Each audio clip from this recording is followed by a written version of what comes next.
Hello, fabulous Sagittarius. Welcome to your horoscope for the month of November 2014, Love Focus. I am your astrologer, Nadiya Shah. Thank you for being here. This month is an important month in love for you for several different reasons. The main reason is that Venus will enter your sign. Now, I actually touched on some of these themes in the general overview horoscope. However, for this particular video, I'm going to be a little bit more specific, especially in the context of relationships and in the context of love. Venus entering your sign, that in itself is important. It makes you more attractive. It makes you more willing to love. There's a desire to experience love and beauty and pleasure. And the universe responds to that. And as I said, you tend to be more attractive. Your charming self is more easily manifested, has a way of coming up and being expressed with a greater ease and less need to think about it. So we've got Venus certainly on your side, and when Venus enters your sign, it is, and as I said, right smack dab in the middle of the month, Venus enters your sign. That really does make you one of the most lovable of the zodiac, certainly. But there are several other key things that are taking place right around this time as well. One of the main things that is happening just shortly after Venus enters your sign is that we will experience a new moon. Now, when there is a new moon in your sign, it tends to denote an important beginning for you that is close to the heart. And usually it is matters of love and relationships that remind us what is close to the heart. However, ultimately this is a new moon in your sign, okay? Next month, we are going to have a full moon in your opposite sign, and that always brings a focus on another person. It always represents a time when you are interacting with your partner more, or you are meeting new people and learning some very valuable lessons about you within the context of love, within the context of partnerships. So that's actually coming up next month, and I'll be here to talk about it then. But I think it's worth mentioning now because next month, early next month, we're going to have this full moon, and it will switch your focus.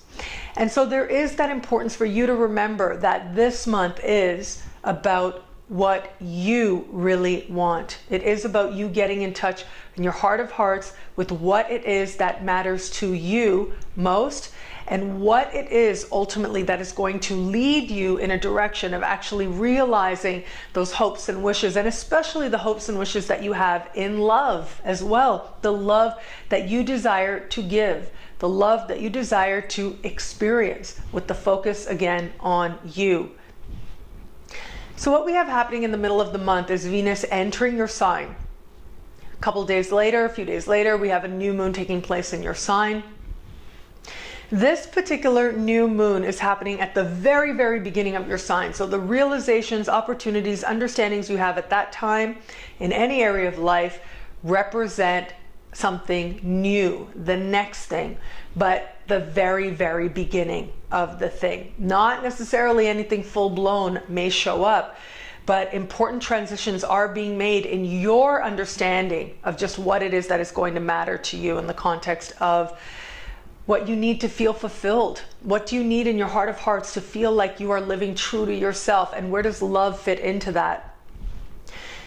And this is further emphasized, these themes around love are further emphasized by the fact that this particular new moon, after it perfects this conversation between the sun, because ultimately a new moon is the meeting of the moon and the sun in a given sign.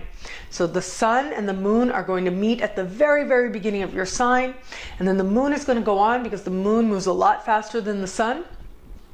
The moon is going to go on and meet Venus. And Venus is going to be speaking with Neptune, and therefore the moon is also going to be speaking with Neptune as well. Now, these two placements are speaking with Neptune in a type of conversation that astrologers call a square. And it is a conversation that raises questions, that asks you to be honest with yourself. What we also have happening, which makes this especially meaningful, this particular conversation, and especially potent as well, just Venus speaking with Neptune, Venus in your sign speaking with Neptune in this type of conversation would be important. But we have got the moon amplifying this energy. But what we also have is Neptune standing still in the sky and moving direct right around the same time, amplifying Neptune's energy that much more. Whenever a planet changes directions, over the last few months, Neptune has been going backwards in the sky, and it really is the days that a planet changes direction, any given planet, that day or around those days of the move from direct to retrograde or from retrograde to direct are the most potent of that particular cycle and of that planet's energies. So we've got Neptune standing still and then moving forward right around the same time as the conversation with Venus, right around the same time as the new moon taking place.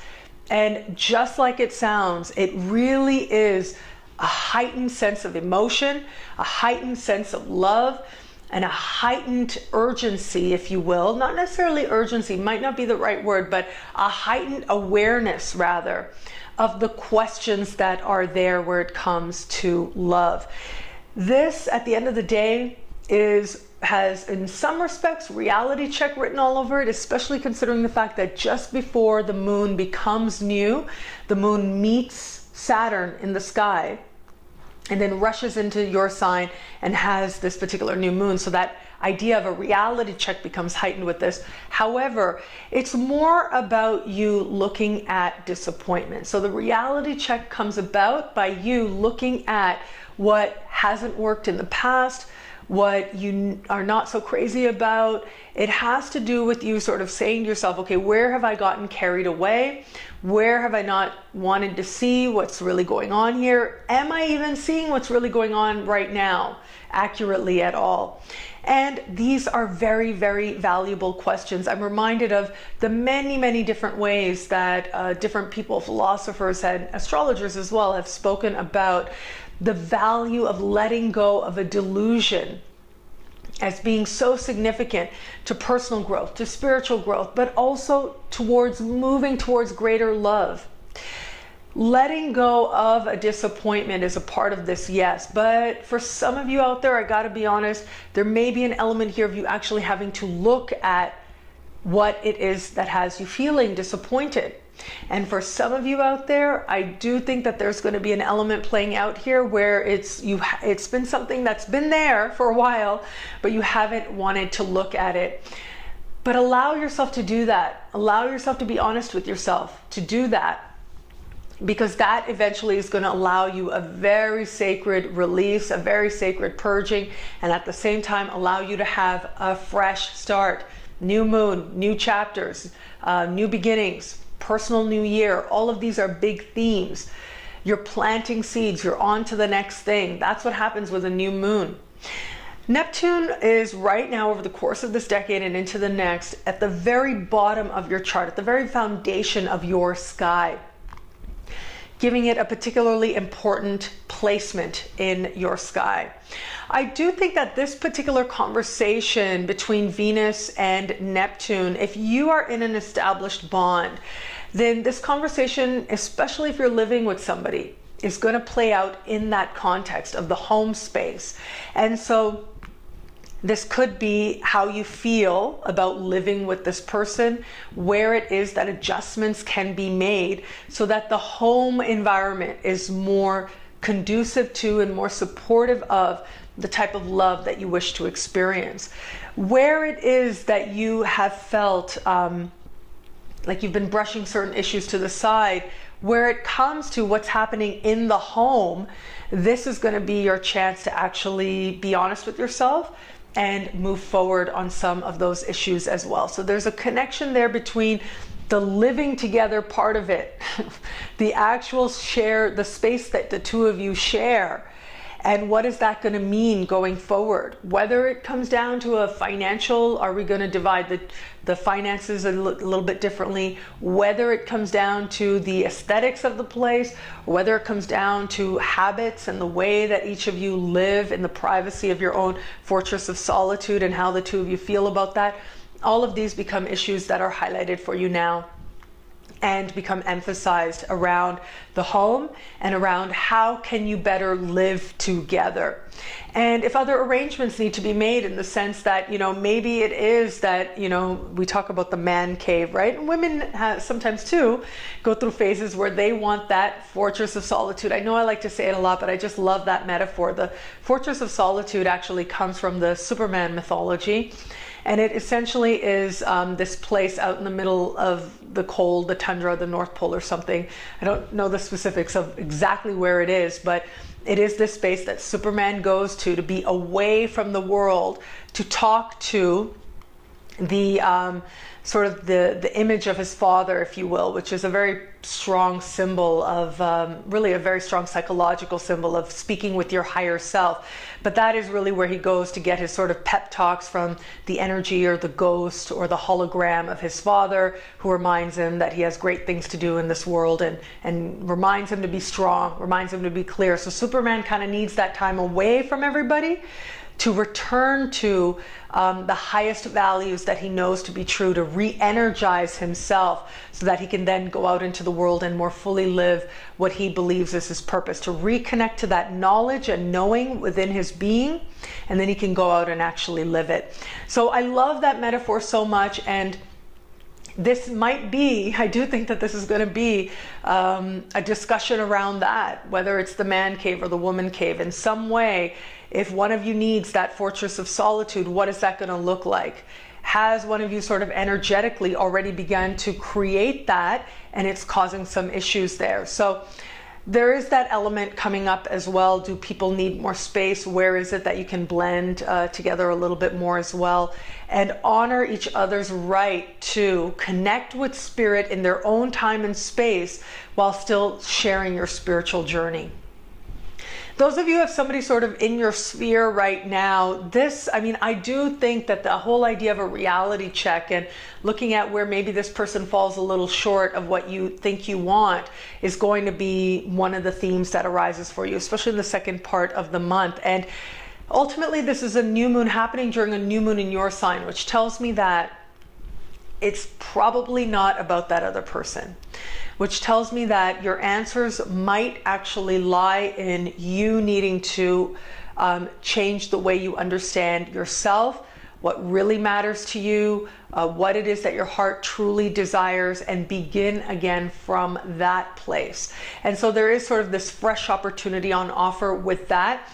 This can also be, I gotta say, I'll be honest, I look at the fact that by this time, and especially right around the time that Venus enters your sign, Mercury will end shadow. So those of you who watch my weekly horoscopes, I'm a really big fan of talking about not just the Mercury retrograde. It's not just about Mercury retrograde, but I like talking about the shadow periods as well, which is ultimately Mercury walking that same path 3 times, going direct, walking the same path in the sky backwards in retrograde, and direct over the same path. That pathway, when he's walking direct, but ultimately multiple times, is called the shadow period. And so right in the middle of the month, Mercury will leave shadow.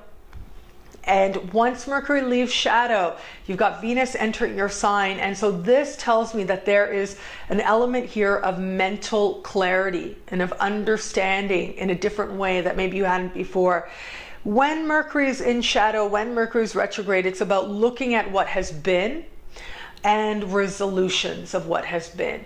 Mercury not being in shadow is about the next thing, and you've got this new moon supporting that as well. It's about the next thing. By the end of the month, Mercury moves into your sign as well. It is certainly about you beginning again on many different levels as well. So ultimately, this may be about you seeing things differently, perceiving things differently, understanding differently as well. But just understand there may be some emotions, there may be a little bit of an emotional roller coaster, to be honest. So it may be that you have to sort of, oh my God, I wish this person was different, acknowledging some disappointment, riding that emotional wave, which ultimately leads you to understand that it isn't about that person, it is about you. because of the element here of, you know, and I have to say, when Venus speaks with Neptune like this, yes, there's an element there of acknowledging disappointment. There can also be an element there of not perceiving things like really accurately, perceiving things in a heightened kind of emotional, very immediate place, instead of really looking at what's going on in a more detached kind of way, which is actually one of your strengths when you're able to do that. There is the element here also of you being surprised by some emotions that may come up within you, and these are actually going to be linked in some way to your past experiences, not necessarily about what it is that is taking place within the context of you getting to know this person or you dating this person now. And so one of the most immediate things that comes to mind, I gotta say, is a lot of times the hurts of the past can be triggered unintentionally, and the current situation isn't in any way referring to what you've experienced before, but it is our own hurt that is responding. The fear of experiencing what we did before can make us feel like we're reliving something that actually has no place in this context. I'm reminded of jealousy, for example. Experiencing jealousy ultimately is rooted in some hurt that took place a very long time ago, and the spirit, the emotions, don't want to experience that type of hurt again. And so there may be some jealousy as part of that, but ultimately that's triggering something way in the past, not necessarily what's happening within this bond. So that's going to be part of your sacred learning. Those of you who are open to love, this particular sky does suggest that you are going to be looking at where love has disappointed you in the past. That's really what this comes down to. Again, the focus is on you this month. Next month, it's about somebody else. And when there's a full moon in your opposite sign, there is pretty much always somebody there to help you understand the lessons in love. Somebody there who can serve as sort of a point of reference for you to understand how it is that you relate in an element of love, where it is that you have barriers, where it is that you don't have enough. All of these issues become heightened. And again, I'll talk about all that next month, but I'm sharing that now because the focus is so strongly on you that any experiences that you have now are going to be more about you understanding what has been, the things that have disappointed you in the past, as part of reconnecting to the values and who it is that you most desire to be in love and otherwise. What is it at the essence of your heart that you truly want? All of these are going to be emphasized for you. And once we get you into next month, that's when you'll really be in the lessons with somebody else there to serve as a point of reference. But this month, there may or may not actually be somebody else there. However, I gotta say, Venus in your sign does make you attractive, okay? And so there is, I mean, when Venus moves through your sign, people want to be around you, they want to talk to you, they want to flirt with you, you're feeling really good, you're feeling really attractive, and so it tends to be a great time to meet somebody new, and it tends to be a time when you can meet people very easily as well. There's a certain flow to it. If that endeavor, and as we get into the mid part of the month, if that endeavor feels a little unfulfilling, don't worry about it. That energy will pass, and by the time we get into the later part of the month, it does look like, with that conversation between Neptune and Venus behind you, and just Venus moving through, gaining strength, speaking in harmony with Uranus as well, especially by the time we get to the very end of the month. This certainly can bring love. It can bring flirtation.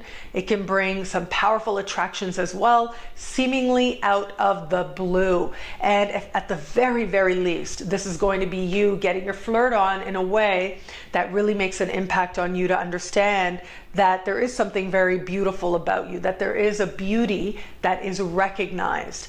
And I just also got to say, when I see this type of conversation happening, no matter what your relationship status, this, especially in the last days of the month, really great time for a makeover, really great time for buying clothes and makeup and all those sort of Venusian things, okay? So it's a time, whether you like makeup or not, whether you're into that, everybody needs to wear clothes. It is a need now.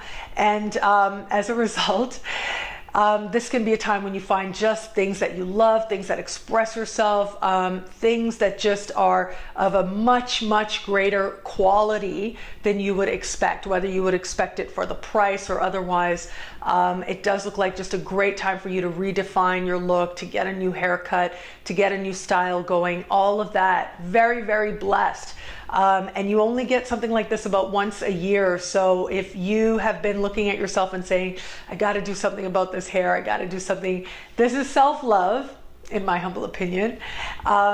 It can be a lot of fun if you allow it to be, and you can really stumble on some looks that you just love and allow you to appreciate your beauty, that allow you to enhance and embrace that energy of beauty, which certainly will make you a lot more attractive as well, just because your energy is aligned with an energy of attraction. Your energy is aligning with the energy of Venus. One thing is for sure though, the universe wants you to know that you are worthy of love and you're worthy to receive love. And you are coming to understand that the past and the hurts of the past don't have to define the love that you experience today.